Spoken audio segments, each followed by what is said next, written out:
My name is Julia Coakley, and on behalf of the MGAA, I'd like to welcome you to our market briefing this afternoon, which is being delivered by Zywave. I'd like to cover off a few housekeeping points before we start, so please ensure that your microphone and your camera is off, and if you would like to ask a question, please use the chat button at the bottom of your screen, which will be answered during the Q&A session at the end of the presentation. If we don't get a chance to answer your question, this will be answered by our presenter post-event. The MGAA market briefings and insights are accredited by the CII and always allow you to record CPD hours if this is relevant to your ongoing professional development. The recording of this presentation will be available on our website and in the MGAA YouTube channel. And also please take time to respond to our feedback survey post-presentation, as your views are important to the MGAA and we do make every effort to act upon your suggestions. So today's webinar, Pathways to Blueprint to Adoption for MGAs, is being delivered by Todd Carter, Senior Account Executive at WCL, a Zywave company. Todd is responsible for sales and client management and has over 15 years experience within the insurance technology space, across sales and account management roles, having previously worked at Ventive Technology and Oliver Wyman, Marsh & McLennan. So we're going to kick off with a poll question today. So please be candid with your answers because they are and will remain confidential and anonymous. So the first question that we're going to kick off with is, how prepared is your organisation to meet the Blueprint 2 schedule? So the options for selection are, you've got plans in place, you're ready for full digital, you have a good understanding of the changes required, you have a basic understanding of the initiative, or what is an e-bot message? So again, please feel free to answer candidly. These are anonymous and will remain so both during the presentation and post-event. So at the moment we have 38% suggesting they've got a good understanding. We've got quite a significant 56% at the moment saying they've got a basic understanding. 10% ready for full digital.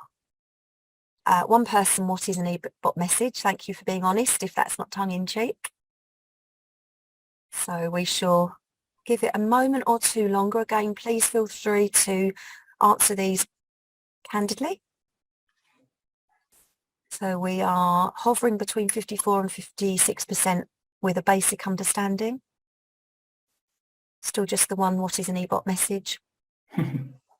12% with plans in place. So I'm going to end the poll there. So thank you for participating in that. And you should see the results on your screen. So at this point, Todd, I'll hand over to you. Thank you very much, Julia, and good to be with everyone this afternoon. Thank you very much for your time on this probable lunch hour, and thank you for completing the poll for those that have. I think those two middle answers are probably where I would expect most cover holders to be. There's been a lot of information shared by Velinetic, or formerly the joint venture, so it looks like they've done a good job of informing at least what the Blueprint 2 initiative is, what changes you'll potentially need to make. But for the purposes of today, and for maybe the one person who isn't quite sure what an e-bot message, we'll do a little bit of background, some history lesson as well. I'll move on to the learning objectives so that we can cover this. Sorry, just remove the poll. The learning objectives of this session today really are to outline the current Blueprint 2 delivery schedule and what are the potential implications for cover holders. I will add a quick caveat to this in that those of you that probably joined Bob James's session for the MGAA just over 2 weeks ago now, I think it was pretty clear that a lot of the open market initiatives are in flight. That said, the DA strategy, DA data strategy, is still to be finalised. So what I'm going to share today is a lot around what WCL are doing to support the open market, what we foresee as implications for cover holders, and really hopefully there's some lessons or at least some questions that your own organisations can ask around what we need to do to get ready without knowing all of the full details. So that I'm excusing myself with that little caveat that Velinetic is still to share the formal details and initiative for DA But hopefully we can make some educated guesses at this point and start preparing the ground. We'll look to be able to also give you the information so that you can explain what eBot and ECOP messages are to your internal teams and your senior management. And then we'll summarize some of the paths to adoption. So this is, again, broadly looking at what are the open market doing, what lessons we could learn, what considerations do you need to take right now. And finally, what are the list of potential integration options? So talking to your back office software providers now, your policy administration systems, etc. If you've got an in-house broker or you are an MGA and a broker, then maybe there's some implications around how you send messaging into the bureau, or Velenetic as we're meant to call it now. There's a few options there. And we'll take a bit of a steer on that last point as well on what it means for your underwriting teams. So it's all interconnected. Blueprint 2 affects the whole organization. There's quite a lot around how you can connect the different parts of your organization digitally as part of this Blueprint 2 move. So hopefully there's enough to feed the internal workshops that I'm sure will start to be ongoing if they aren't already in your organization. So first, a bit of introduction about WCL and why we're talking to you today. So we are owned by a large insurtech called Zywave, based in the US. Founded in '95, bigger on the kind of agency and broker side over in the US, and they've grown a lot through acquisition, including WCL in 2020. WCL remains the only acquisition actually outside of the US, so we are almost Zywave International by default, and they've made a number of acquisitions in the last 5 years. I'll touch upon two of those acquisitions just that might be relevant to the audience today. Clarion Door is a standalone rating engine, no-code, low-code, comparative rating, product distribution, with also some lightweight policy management. That is available and has customers in the UK. So if you're looking for a rating engine, it was actually just awarded luminary status in a standalone ratings report that was published by the analyst firm Celent in the last 6 months. So good news for our organisation there. And Advisen is another one that we flag with customers in the UK purely because it is a world-leading risk loss data. It has many lines of business, but really the global ones that are relevant to a European market are cyber and D&O. So that is risk loss data, not claims data. So it's publicly available data that we can provide to inform your products and your modelling. So if the cyber or D&O underwriting teams are interested in that, please do reach out. But my day job is very much with WCL. We are a core messaging gateway, in short. We leverage structured data and standards to help drive digital transformation, which is why we're in a good place for that kind of any market modernisation, be that Blueprint 2 or more global initiatives such as Rusicon, which many of you may have heard of, but I'll touch upon in subsequent slides. And really what we're trying to do is help you as an organizer, a carrier or a co-holder, broker, to manage the data from submission through to settlement. And that could be in structured data, could be in document format. In short, we like to think of ourselves as the plumbing. So that final bullet point, connecting bureaus, placing platforms, digital brokers, all through the exchange of standardized data. In terms of our customers and where our global reach is, we're working with a number of large global brokers now, and in fact, a couple of these are on board as part of Blueprint 2 to send eBot and ECOP messages into Velenetic. We also partner with a large number of service providers, and this is just a snapshot, really, of some of the providers we have partnership agreements with in place and who we support with different products. In short, we're very much agnostic. We are not trying to be a policy admin or anything like that. We just, again, see ourselves as the connectivity. We have a number of reinsurance customers, and as you can tell from the insurance side, that's kind of where we were born out of, the London market, hence our footprint there. I would say that although most of our business is certainly European, Bermuda has been a big growth market for us in the last 5-6 years, where we now have 9 reinsurers on the island where we're supporting them with what we're talking about today, ECOP messaging, which is good from our perspective. And we continue to grow in the US, which has been a big growth market, particularly aided with our parent company there based there. WCL in the London market, just as a recap around where we sit and what our digital gateway has been doing. So 20 years of enabling digital messaging across global insurance markets and supporting that EBOT and ECOT process for 15 years. About 15 years ago, in a little town in Switzerland called Rüschlikon, a lot of the global reinsurers met up with a lot of the global brokers, and they tried to decide on a better process for sharing accounting, premium and placement messaging. And it was called the Rüschlikon Initiative, and it was agreed to move on to kind of an accord standards, and that is effectively what Blueprint 2 is trying to ape. So this has been working very well, the connectivity between brokers and reinsurers outside of the London market, outside of the bureau, peer-to-peer. This has been working well. I'll give you a little bit of a reason and the process behind it as we go through the slides. And what Velenetic are trying to do is bring that, let the London market catch up. Velenetic will still manage the market, but these processes will be in place. We know they work, and it also allows some of those carriers who work globally to have one process to work and to connect with their relevant brokers as they bring in the business. The initial Blueprint 2 delivery is underway. From a WCL point of view, we've got a number of open market customers who are forging on, and the projects have kicked off in the last couple of months, which is exciting. And we are a member of the Vanguard group, which you may have heard Bob James talk about a couple of weeks ago. These are the early adopters, the ones who want to go first, and there's a number of large brokers and carriers who are doing that. We're part of that group. We will continue to learn the lessons and test as we go through testing, etc., and hope that we'll be able to share any of those pain points as we go through with any of the wider market as we see. So we provide an ecosystem of technology and applications which effectively help the end-to-end adoption of Blueprint 2 across all of the process from placing down to claims. Also worth mentioning that we support Accord for All, and in fact we provide that service for the market, for the Bureau currently, and support it. This is a messaging service that can be used as part of the Blueprint 2 transition, if you like, not using transition anymore, phase 1, phase 2. This is where you translate the existing EDI messages into Accord standards. I think it's an important thing to flag because for a lot of people, a lot of organizations, it's potentially something that could help phase their delivery or their journey as they move from phase 1 to phase 2 of Blueprint 2. More on that later. And then a final slide just on where WCL fits within the Lloyd's market.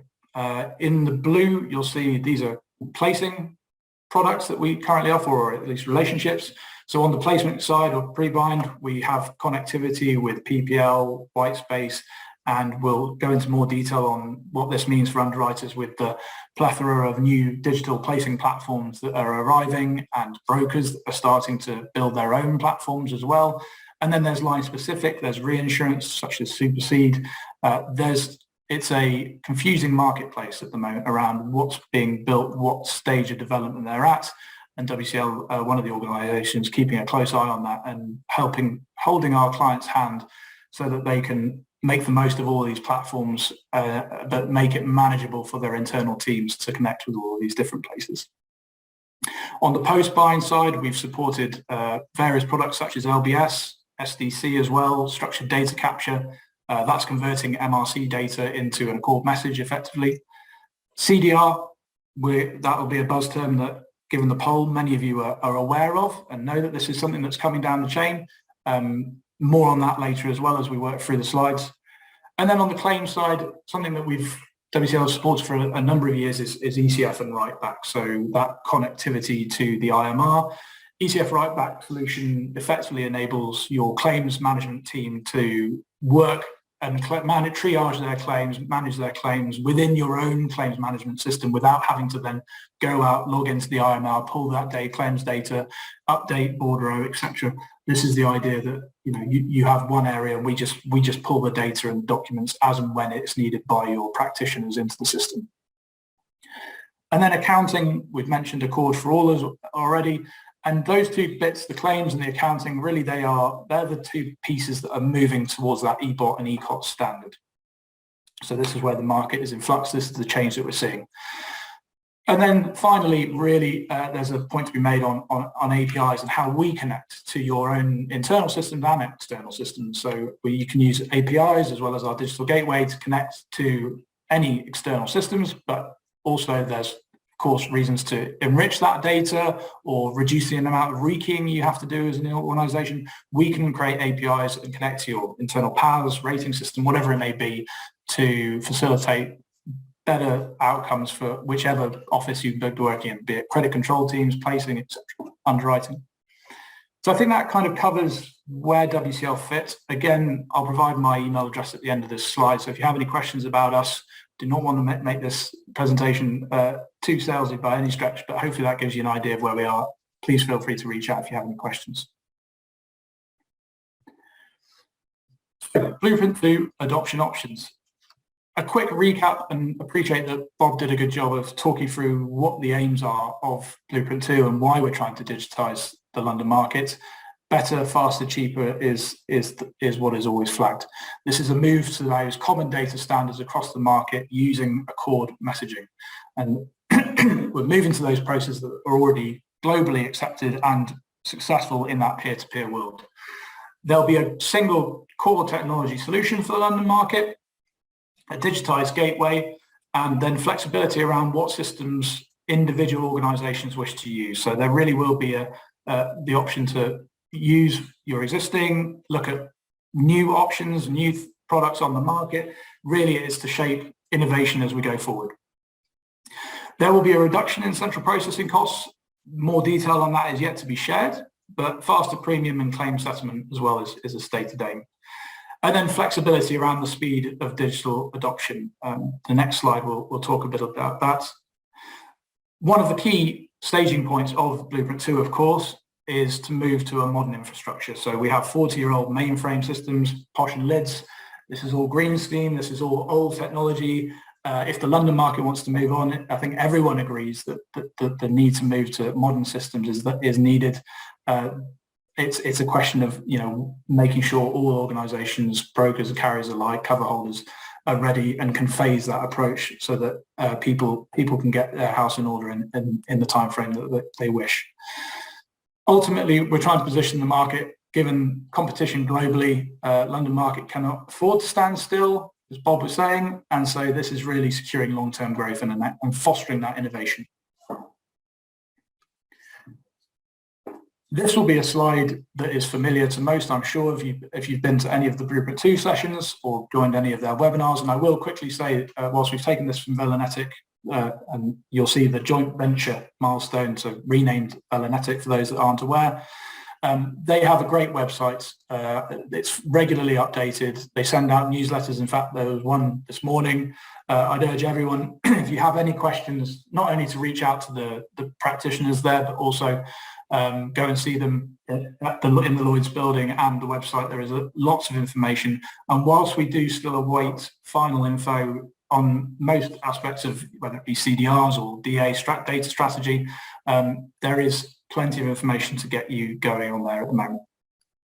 I think the key aspects for us, we're currently operating and just started that Vanguard testing element in the center of the chart. So we're helping to support a couple of customers on that as they get kicked off. As you'll see, they've moved. The key element here is really phase one, that end of Q2. So July 1st, phase one. That is when the new technology platforms will be active.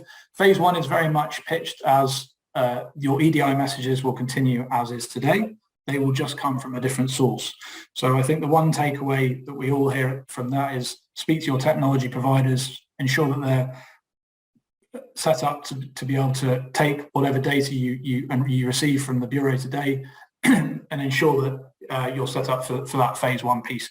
Phase two timeframes in terms of how long phase one will last are still fairly open, but the ability to move on to phase two, which is really to be fully eBot and eCot enabled and to be using the digital gateway, that will become available at the end of September. So pretty small window for those that want to jump from phase one to phase two, but there's no urgency to move on to phase two for those that aren't quite ready. So there is some time, particularly that we haven't had all of the final information on DA side. Time is still slightly on our side.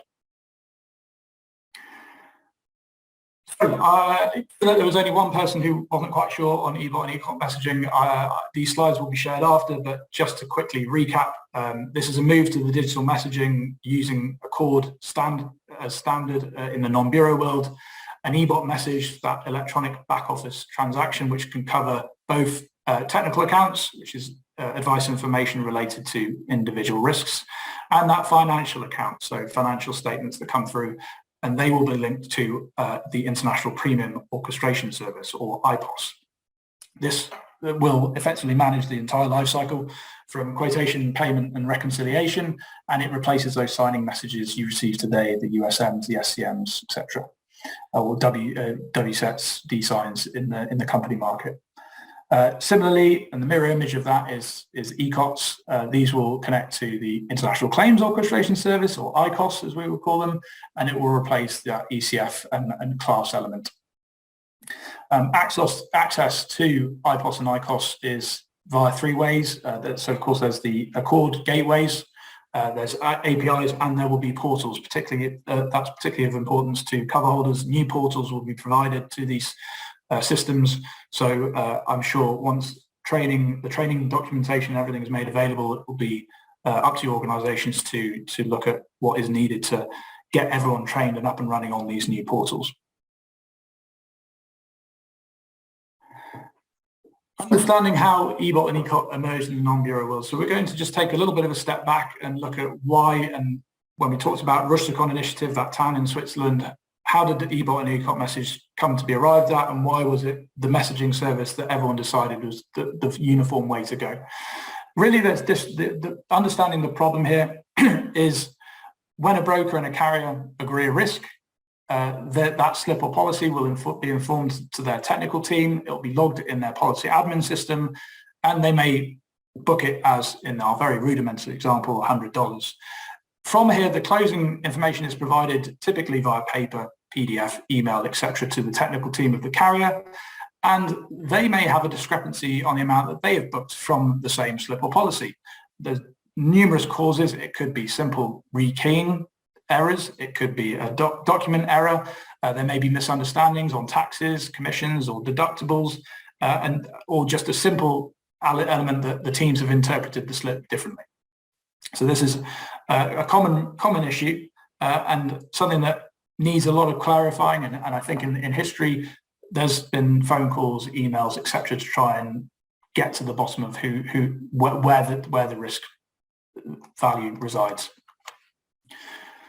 The solution to this, of course, was what we call digital accounting, or peer-to-peer. This is for peer-to-peer, but sometimes it's called e-accounting. You may hear that as well, and that's facilitating the financial agreement of premium and claims between brokers and carriers.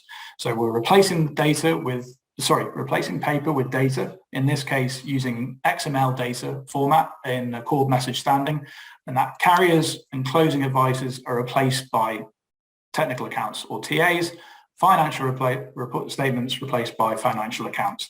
And this also enables a direct connection between the two, so that effectively you can have quick questions, quick querying, and it speeds up the whole process, including claims payment and premium payment.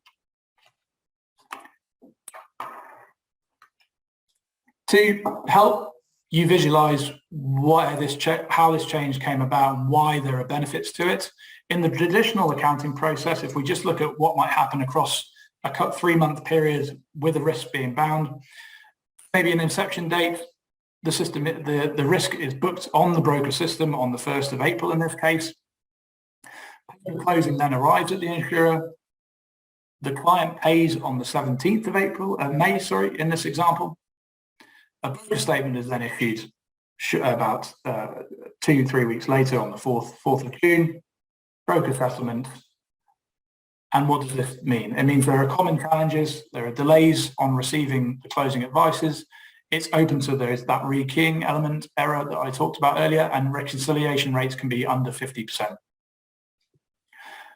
What does this digital accounting process, or EBOT and ECOT process, do? If we look across the same time frame and looking at the same risk, the inception date is the same, and it's booked on the broker system on the 1st of April again.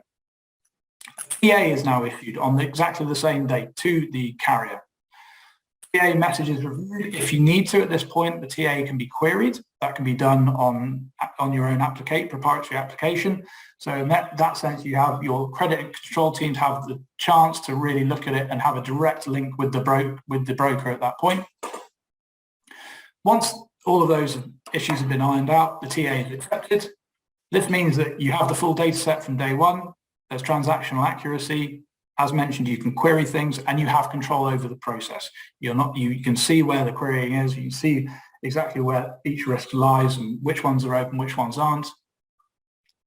Client pays on the 16th of the 5th, same as before, and that's an FA batch. Could be issued typically weekly.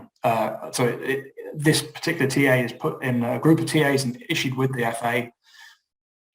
That FA then has a final chance to be reviewed as well, providing the carrier in this case is happy. They will accept the FA. Settlement is then received as soon as the client, as soon as those have been approved, 3 days later. So on the 23rd of May, apologies, we then have the amount, the premium can be put on our P&L. It doesn't have to sit on our balance sheet. And efficiencies, we are now paid 15 days earlier than the old process. There are reduced admin costs and reconciliation rates are over 95%. So you can see where the benefit runs from moving to this digital accounting process. The typical benefits that are realized adopting this process are, this is a bit of a recap. So transaction validation, take account sent early, broker, as soon as the broker books the item, we're in that Accord messaging standard and we've got the complete data set. From a reconciliation point of view, this helps to remove unmatched cash, which is one of the key benefits really. So you don't have that money just sitting there that you can't put on the P&L. You then have also the ability to query, or your team have the ability to query any items at the earliest opportunity. So query resolution is much faster and stronger, and ultimately it's faster cash flow. As we've shown in the example, it's paid earlier, there's no backlogs, etc. Now, that is the process as it runs in peer-to-peer. That's why it's been so successful. This is why, as part of the Blueprint 2 messaging, we are moving to this standard.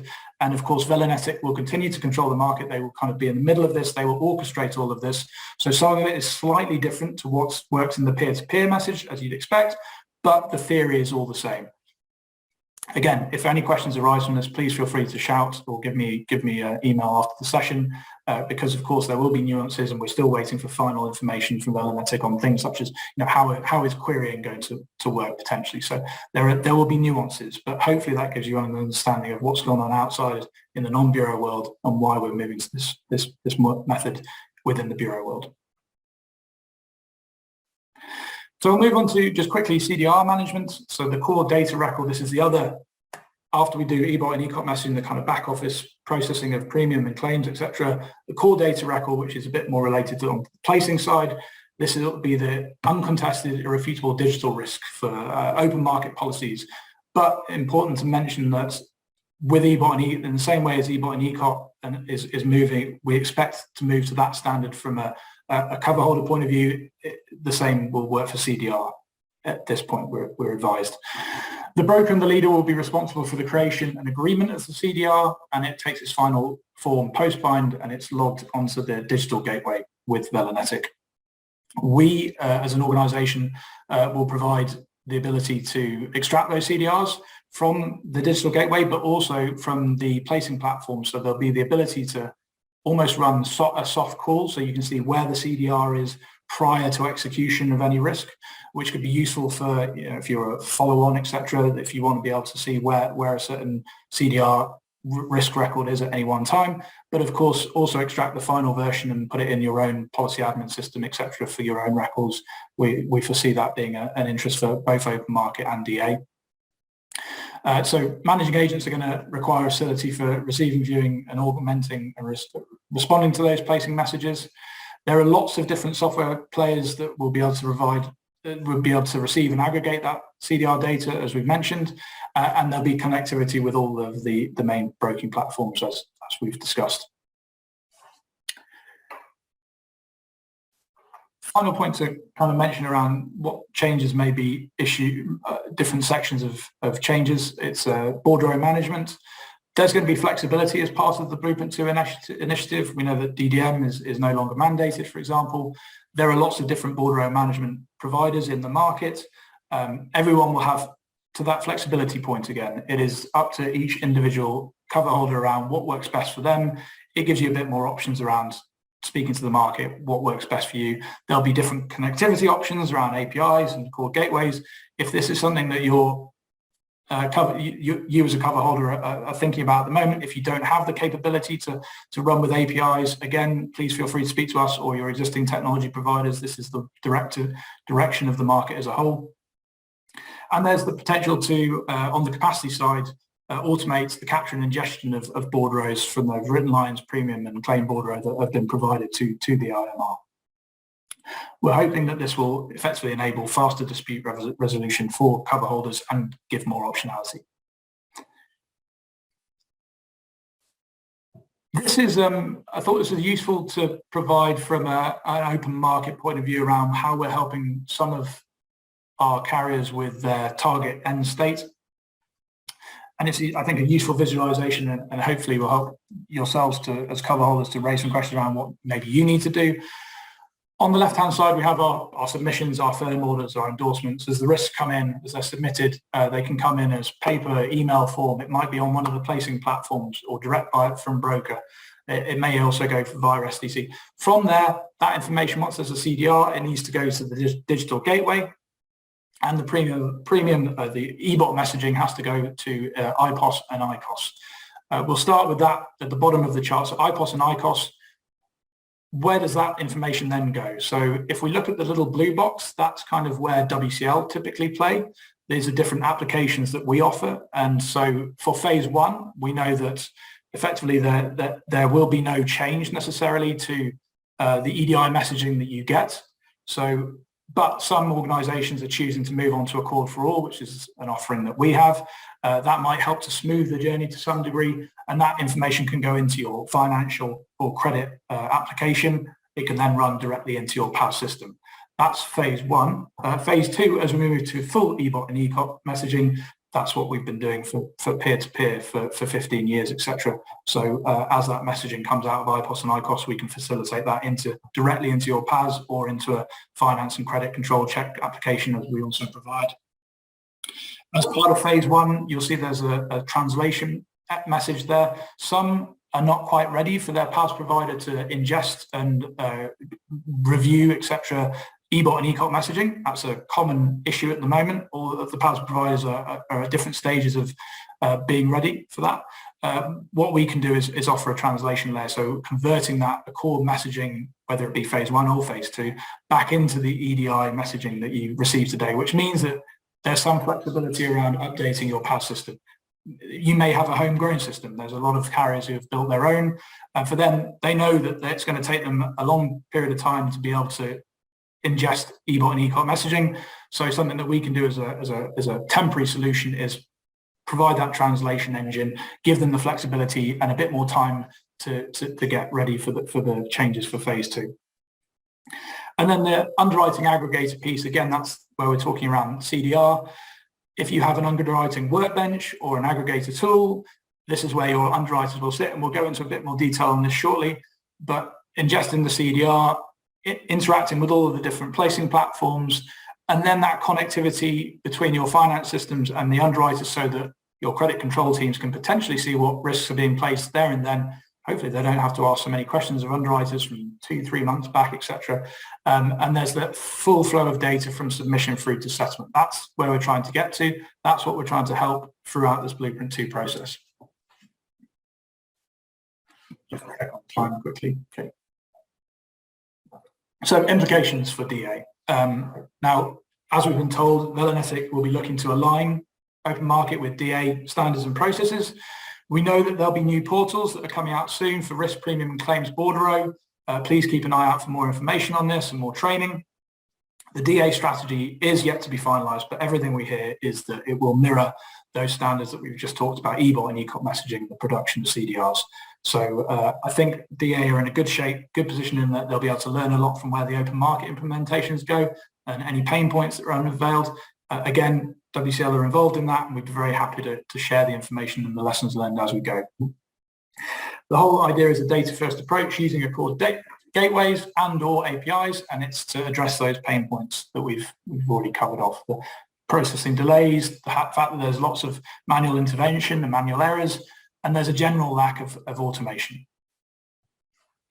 There'll be a phased implementation approach, as we've talked about, phase 1, phase 2, and some flexibility there, and DDM no longer mandated from a bordereau management point of view, again, offering some flexibility on your technology decisions as we go forward. That was kind of it from the Blueprint 2 side, without moving on to underwriting implications in the new digital world. So I thought it's worth just sharing a little bit around where you can look to optimize your underwriting teams as cover holders. What are some of the challenges that we're seeing in this as we transition to a more digital world? There are now multiple different sources of placing data, whether it be placing platforms, emails, telephones, which means that underwriters are trying to manage and triage their risks quickly and effectively. And really, it's an ever-evolving point, and there's more and more platforms arriving as we speak. It then has, if we look at it internally, there's multiple unconnected systems. So data is presented in many different formats and shared in different ways across your different internal systems, be they ratings or sanctions checking, etc. This means there's more scope for errors, data format inconsistencies, and then it's hard to get an overall picture of what's happening within the placing data within your organization.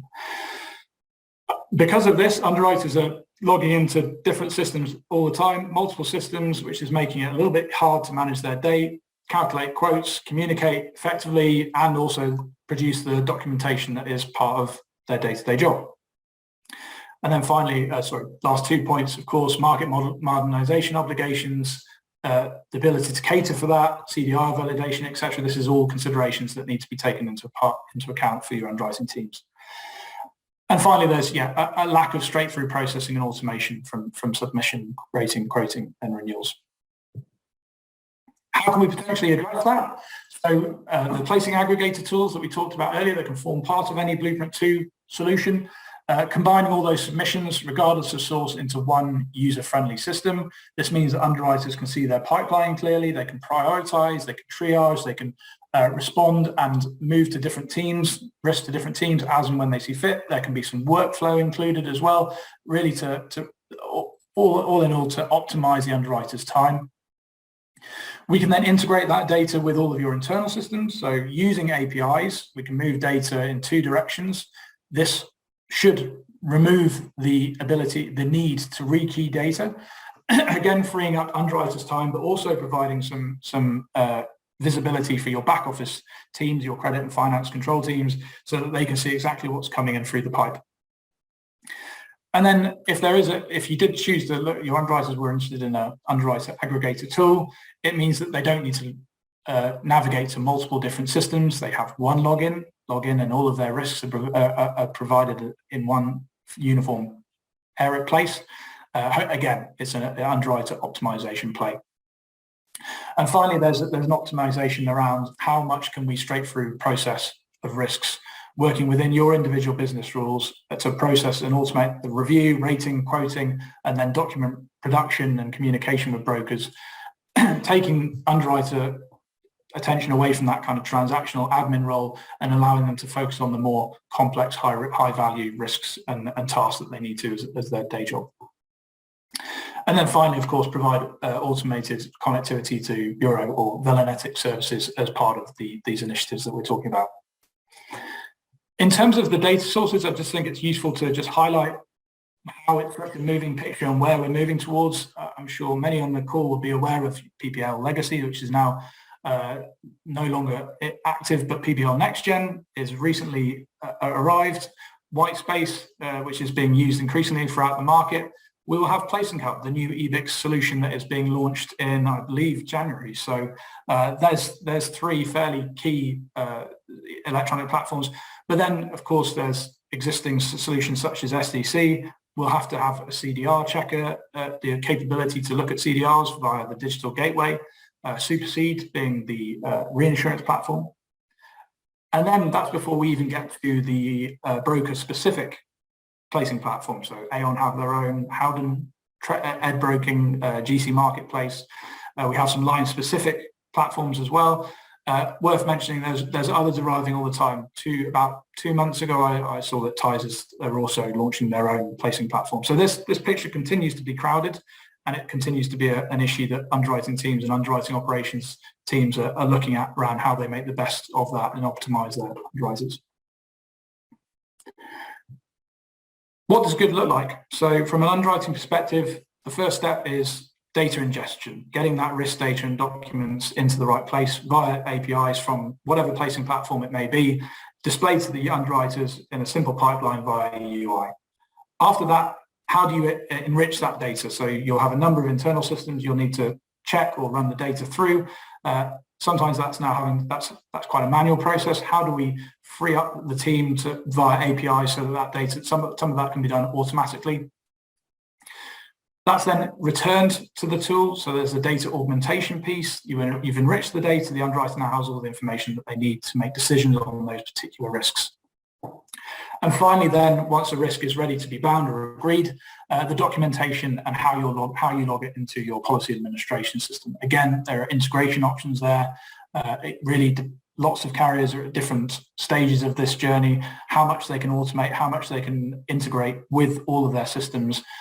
This is all kind of, if everything works perfectly, and maybe an aim over the next couple of years as part of Blueprint 2, to really enlist that automated workflow all the way from submission to settlement. And finally, just underwriter performance. So faster submission triage, better underwriting decisions, and enabling your underwriters to really write more business. And on the bottom, of course, you can see this is all aided, diary management, communication, etc., referrals and authority management, all forms piece of this process flow. So I think that was all that we really wanted to cover today. I think looking at time for Q2, what have we done during this session? So we tried to outline the Blueprint 2 delivery schedule and what the implications are for cover holders. Hopefully, whilst explaining it on the caveat that we're still waiting for the final information from Analytic, that gives you an idea of roughly where the milestones will fall. The incoming message types, EBOT and ECOTS. So please use these slides if you need to help explain to your internal teams or any senior management who aren't quite sure what an EBOT message is yet. Feel free to forward this on. Path to adoption, again, this will vary dependent on how each cover holder is ready, where they are on their own digital journey. Are they API enabled? I would urge you to speak to your back office systems and see where they are. If there's something that you need assistance with, either via an core gateway or APIs, that's something that we could certainly have a conversation about. And then to what level do you want to integrate with those back office systems and other partners and system providers, be it ratings, sanctions checking, etc., anything else. Plus, looking forward, those placing platforms, could you optimize your underwriting team? Where else can efficiencies be made? I think that was it, Julia. I think you're back on now. So hopefully that wasn't rushed or gone through too quickly. That was perfect. Thank you, Todd, in my opinion anyway. So thank you very much for that. You covered a lot of information there, but all incredibly informative. I will move straight on to questions in the chat box, if I may. And I just ask delegates, if you've got any questions at all, do please drop them into the chat box. It's clear that Todd is a real subject matter expertise on these topics. So, please make the most of Todd being online and available for those questions. So the first one I have for you, Todd, is a two-part question. So is there any expectation around the CDR being able to be used for delegated treaty business? Previous information was for the CDR to exclude these placing types, but they'd be included soon.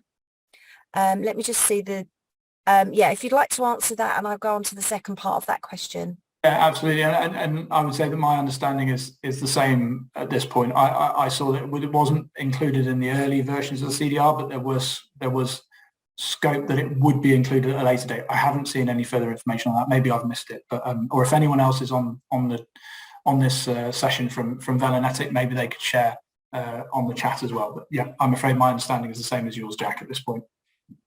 Thank you for that. And then the second part of the question, the Sequence 4 build at Velenetic for delegated premium claims is supposed to be started in early 2024 and included for phase 2. Do they expect to include the CDR with that too? If not, what is the expected process to submit business and then allow an EBOT ECOT process to occur? Included for phase two. Yeah, so the scope is at the moment that yes, for phase two, that would be the case. You would be expected to use the CDR in that process. That said, we would again say phase two and Velinetic, there is going to be some flexibility on time frames because we appreciate it's going to take a lot. I'm not Velinetic, sorry. They appreciate that it's going to take some time for everyone to get up and running and ready for that change. Do they expect to include the CDR? Yes, it would. That is phase two, so that will be the fully digital. What you choose to do with the CDR is kind of up to each organisation. If you're the lead carrier, you will have to agree it. Lead cover holder, you will have to agree it. Otherwise, if you're just follow on, if you're part of a risk, then you'll have the ability to pull that data from the digital gateway at any point of your choosing and save it for your own records. In terms of submitting business and then allowing, so eBot and eCop message, they're slightly separate, but eBot and eCop messaging will be enabled at the same time. And like I say, that is kind of table stakes. I think the CDR, it depends on how your organisation wishes to use it. Thanks, Todd. Jack, if that does answer your question, great. But if you have a further question, do drop it into the chat box. So I have another question for you, Todd. Given cover holders are still waiting for the data strategy to be finalised by Velinetic, what preparations can IT teams make now? So I think from an IT perspective, really, I would be talking to your existing providers, or if you have self-built systems, really looking at the requirements in some detail. Where do you stand in terms of connectivity, really? So are APIs already enabled within your organization? Are you relatively digital? In which case, I think you'll be sitting a little bit more comfortably than those who really are, this is fairly new to them and they're aware that they have to do something, but they're not quite sure what. In which case, please feel free to reach out to me on the email. We'd be happy to give you a bit of a view on all of the different technology options that are available from an agnostic point of view as well. Not, that there are different options for each cover holder depending on what stage they are at that journey.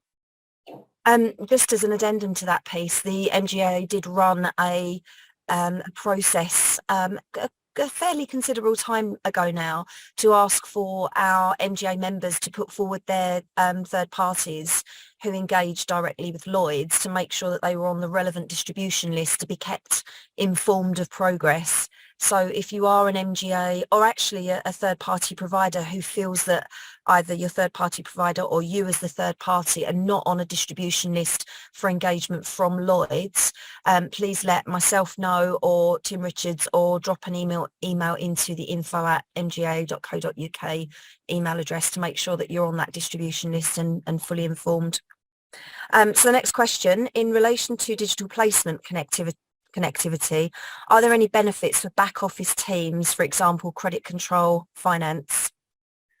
Yeah, absolutely. So I think when we showed that IT architecture box, or potential target end state architecture box, one of the benefits, and the benefit that's been seen through the risk-on initiative, is that it gives the credit control teams visibility of risks of when they're placed. So you're not having to email or call an underwriter and ask them about a risk placed 6-7 weeks ago, and in which case the underwriter's probably moved on to the new risks that are coming in that week and dealing with other things and maybe forgotten a lot of the detail. This gives full visibility. It means that you're able to get ahead and move on TAs, etc., quicker than in the current system.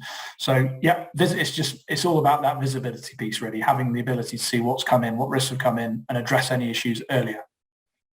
Thanks, Todd. And just for your information, Jack said, all good, thank you very much.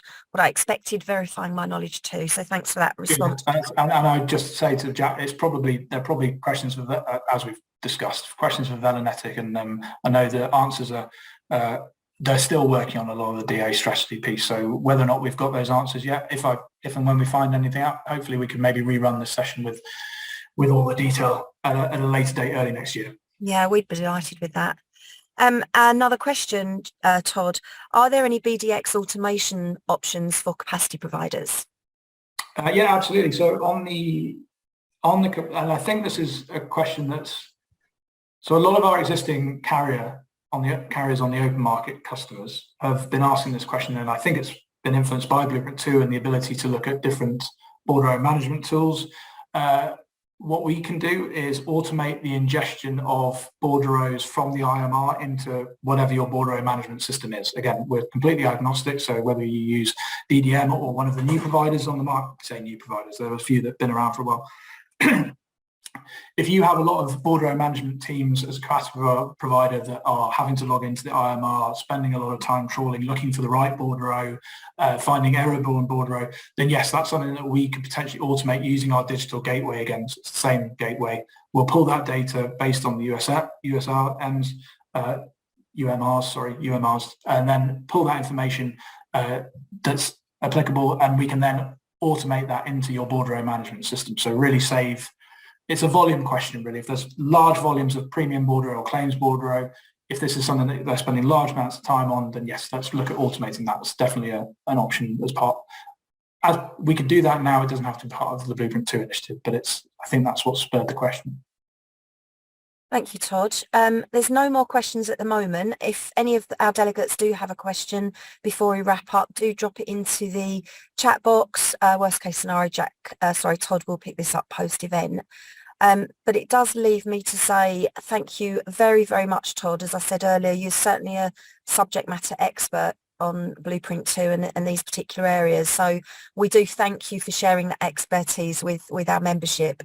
I would say to our delegates online, hopefully you are signed up to the Connect with Lloyd's Insights meetings that are every other month. So if you're not signed up, if you're not getting communications on the Connect with Lloyd's meetings, which we hold both online and in person, please go into your MGAA user account and update your settings, and you can select Connect with Lloyd's or Lloyd's Forum, I think it's known on the user preferences. So please do go into your account and sign up. It just leaves me to say, Todd, thank you so much again today. Very interesting and informative and knowledgeable. Thank you to our delegates for joining us. I really would urge you to complete the survey that we will send out post-event. As always, this really does help us steer our market briefings and insights to make sure we're delivering what you, our members, want and what's important to you. So thank you again for joining us. Thanks again to Todd, and I really hope you'll have a really pleasant and productive afternoon. Thank you very much. Thank you all for your time. Thank you.